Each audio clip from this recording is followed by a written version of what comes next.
Meanwhile, we're hearing more personal health stories from some of the entertainment world's biggest stars. In the new Paramount Plus series, The Checkup with Dr. David Agus, Amy Schumer, Nick Cannon, Jane Fonda, Lily Tomlin, and others share their struggles. Here's a preview. Did you drink a lot when you were younger? Mm-hmm. Yeah. We started drinking early. I started drinking when we were like 12. Really? This is Saturday, May 14th, 1994. My new patient, Amy Schumer, is unapologetically honest about her health, from binge drinking. I one time came out of a blackout while I was awake, and there was a guy in my room that I didn't remember meeting. To her recent plastic surgery and the pregnancy that nearly broke her. It was a full 9 months of being violently ill. I didn't even hear the words hyperemesis until 6 months in. Hyperemesis gravidarum is a severe and persistent nausea condition during pregnancy. Amy documented her ordeal and shared it on social media.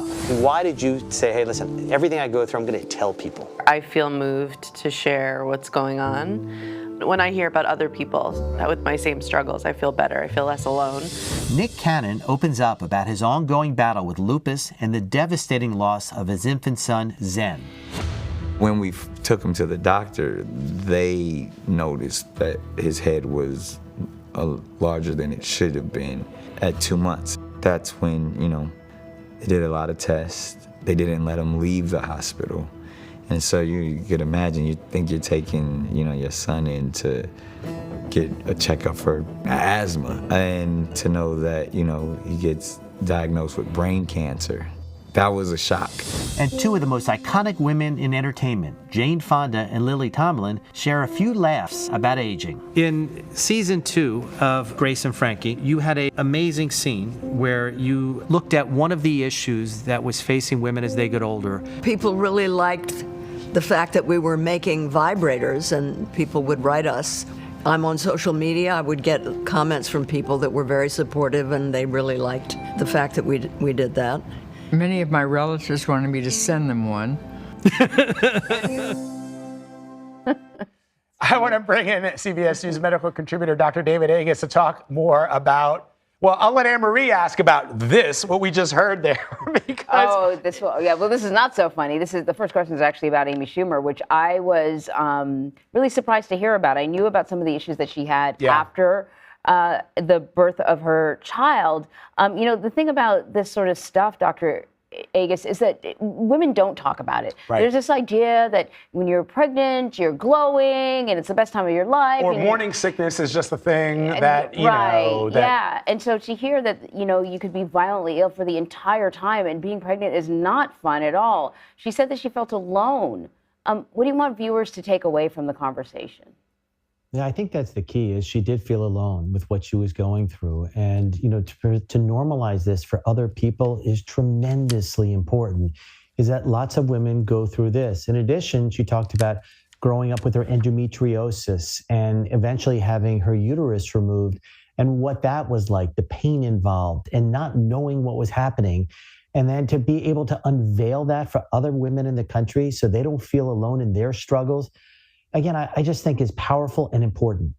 Dr. Agus, I want to ask you about Nick Cannon, because we were all shocked by the news when we heard about his baby and brain cancer and dying. And I just wanted to hear from you what your takeaway was, because obviously the world is watching this and seeing this happen, and we don't really know the internal monologue that people have when something this horrible, this tragic happens. And we don't even understand perhaps the pain and the suffering that they're going through on the inside, because on the outside, they put on a brave face. What did you learn?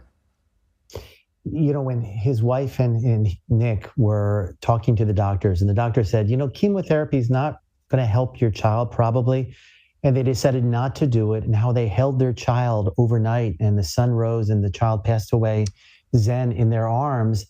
I mean, it was such a powerful story and obviously emotional. No parent should have to go through this, and no child should have to go through this, but they do.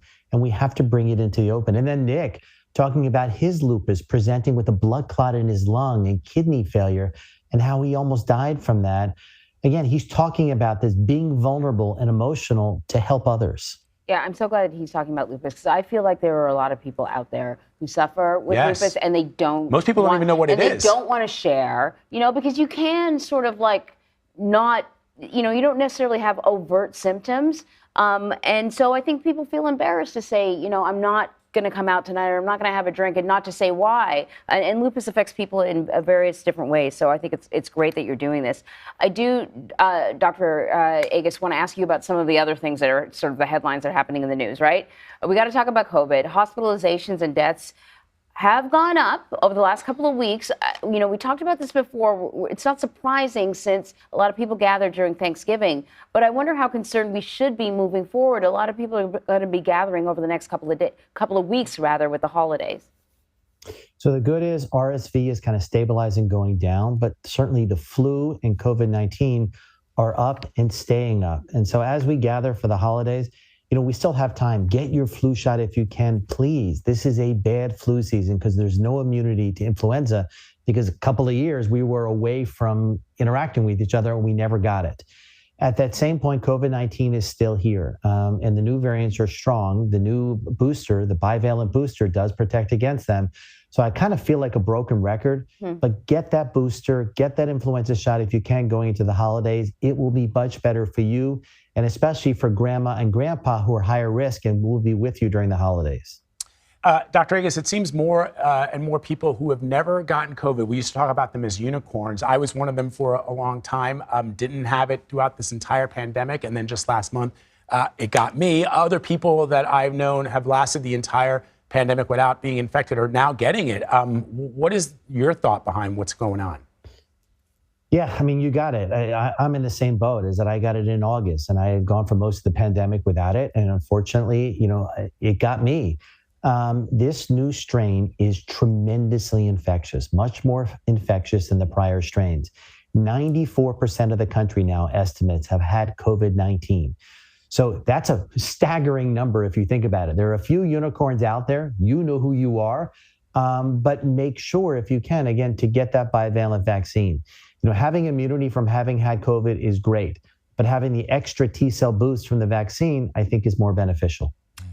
So more and more cities are encouraging indoor masking again.